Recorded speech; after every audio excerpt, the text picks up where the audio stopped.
Hi, I'm Hans Wilhelm. If you have never heard of the 7 demonic laws that try to influence us every day, you will find this video interesting. The material I'm about to share was given to us from the absolute reality. Let's firstly look from where these laws came and what they are. The spiritual world has explained to us that God's Spirit, which we also can call consciousness, pure intelligence, life force, and many other names, consists of 7 energy powers, also called the 7 laws or principles of God. To grasp the differences of this 7-dimensional wonder with our 3-dimensional mind, these laws were given the following qualities or descriptions for our better understanding: order, will, wisdom, earnestness, patience, love, and mercy. This energy is the source of all creation. It is also called light ether, which flows from the central sun and morphs itself into a multitude of phenomena like ethereal galaxies, stars, planets, minerals, plants, animals, and pure spirit beings in this ethereal absolute reality, the kingdom of God. These 7 powers ensure that all of creation exists in absolute harmony, peace, and unity. This is also our own true home from where we all once came. As we know from many divine teachings, at one point a number of these pure spirit beings rebelled and left this absolute reality. This event is commonly known in many cultures as the fall of angels. Their final goal was to create their own reality. But to do this, they actually intended to undo God's creation, the absolute reality, so that they could start from scratch again, so to speak. To achieve this, they simply reverse the energy flow of the 7 laws or powers of God. How was it possible? We must remember that everything is nothing but energy and vibration. This also includes our material universe. These divine 7 laws are streams of energy, just like an electric current. And by switching the energetic polarity, these divine laws became the opposite, the 7 demonic laws. Applying these corrupted energies over eons of time, these fallen spirit beings shaped their own temporary reality in which you and I now live with all the struggles, wars, pain, and suffering. It's crazy, isn't it? But this is what the leaders of these fallen angels who became these demonic beings intentionally did and are still doing.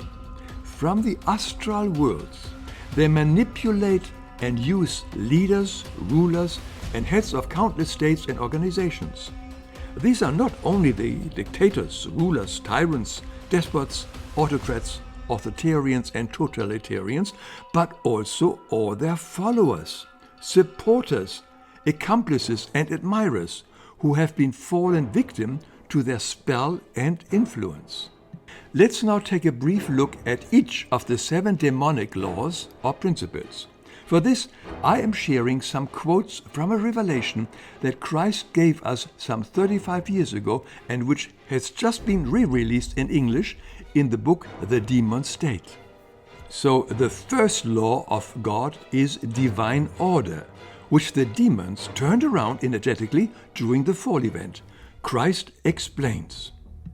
The first principle of the demons reads, "Create disorder in people as well as on the earth, so that God can no longer be perceived by the people. Make noise, so that people will orient themselves more and more externally and forget God, the innermost. Create institutions and authorities who place themselves over the people and govern, who let themselves be respected and honored as rulers and gods. Create many ceremonies and rituals so that people always have reason to subordinate themselves to external rites and ceremonies and will constantly be on guard not to forget any rite or ceremony. As a result, they stay tuned without. Recruit accomplices so that the demonic structure expands." Don't we see every day how leaders in politics, religions, and other fields manipulate, lie, cheat, swindle, and bamboozle the masses? And their followers are not even aware of it? The same applies to all the modern and noisy electronic distractions that keep us from going within. All the media, the vast variety of TV channels, Netflix, sports shows, sports betting, scrolling for hours on social media, playing computer games, and much more. How addicted have we become? All of this, including fights, battles, hostilities, war, and much more, creates powerful negative energies that these demonic beings live off. Christ says, the demons would have no energy of their own to entice people if they did not have energy suppliers at their disposal. That is, people who, without monitoring their thoughts, blindly apply the contrary principle of sending and receiving. The second power of God is divine will, which is selfless will. But the demons turned it around to self-will or ego's will, which is the cause of egoism. Christ explains, thus each one wants to be the greatest, and each one wants to rule over all the others.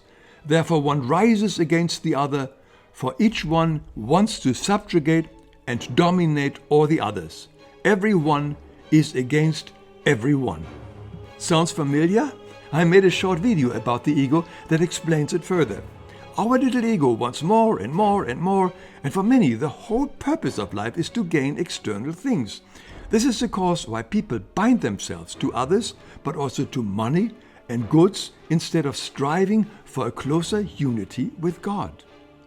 The third divine law is divine wisdom, which the demonic forces also energetically reversed. Christ explains, the third principle of the demons says, strive for intellectual knowledge, for the intellect. Forget feelings and ethical principles. Train your intellect so that you will be successful in life. This may not be easy to grasp, as many believe that intellect and intelligence are synonymous, but there is a giant difference between the two. With our intellect, we like to think we have created a lot of solutions for the world's problems, but the opposite is true. We have not only created new problems, but also exploited, destroyed, and poisoned our environment, the earth, each other, and our minds in that process. I explained it further in my short video on intelligence versus intellect. In the book, Christ gives many other examples. He also says that God cannot be studied with your intellect, as theologians believe. God can only be experienced. This brings us to the fourth divine law or principle, earnestness, which has been reversed as follows. We read, the fourth principle of the demons is, be unyielding, assert yourself and defend your ego with stubbornness. The book gives several details how we humans force our will on others, often with aggression to the point of war and total domination, and showing utter indifference and carelessness towards the victims. It explains how easily we can fall prey to negative influences of earthbound souls, or how the demons are eager to serve power-hungry people and provide them with power, prestige, fame, or success, so that they can rule through them. In return, such a power-hungry soul is indebted to the demons and is bound to serve them in the astral worlds or during another incarnation. The fifth divine principle is patience. Let's read how that law has been reversed. The fifth principle of the demon says, be constantly dissatisfied, rush, chase, and persecute your fellow people with negative feelings and thoughts. Drive them persistently to overactivity, so that they, too, remain under permanent tension in hectic activity and stress, and are likewise impatient with their fellow people. Isn't this a precise description of our present hectic life on earth? How have we lost the desire or skill to take time for reflection, meditation, for being alone with ourselves, and of going within where divinity is always waiting for us? In a frenzy, we try to acquire what we consider desirable, often stepping over other people and fighting for our advantage and prestige of our personality. We do it individually and collectively, like a nation. Now, the sixth power of God is love, unlimited, all-inclusive, unconditional, and selfless love. But during the fall, this law was purposely turned around. We read, "The sixth principle of the demons is self-love brings you a feeling of well-being and happiness. The more people who love you personally, the happier you will be." Of course, this is total nonsense, for as long as we are craving for the love, affection, and acknowledgement from others, we are binding ourselves to them. And when we do not get from them what we want, we manipulate, threaten, fight, slander, or get depressed, just like an addict. Ego love or self-love is not the love for God and neighbor. It is the reverse principle that says, if you love me, then I love you. If you do not love me, then I will not love you either. And then you are not interesting to me. I have no time for you. This brings us to the last divine principle, which is called mercy. We read, "The seventh principle of the demon says, be without mercy and unyielding with people, animals, plants, and minerals. Be and remain a butcher and avenger. Kill, murder for your rights, for you should have your right." Anyone watching the news can see how forcefully this law is put into action all over the world on a daily basis. We are all familiar with the horrendous images of ongoing wars, destruction, and suffering. We know about the mass killings of animals, destruction of rainforests, raping and plundering of the earth, and so much more. All this is initiated and enforced by people in power who are void of mercy and feelings for others. Just like the demons want it, as this suffering creates louche energy, which they need to live, as Christ told us. So the battle between good and evil has been going on for eons and eons. Will the demonic forces succeed in destroying all of creation? Will they be able to create their own kingdom? The good news is no, it's over. Darkness can no longer win, although battles and wars will continue for a while before the last of the demons have seen that their battle was lost. Ever since Christ implanted the Christ spark into the soul of every human being and souls in the 4 astral spheres, the dissolution of creation became impossible. To fully grasp this cosmic event, you may want to watch my video on the Christ spark. These are just a few excerpts from this incredible little book called The Demon's State, Its Accomplices and Its Victims, given to us through Gabriele.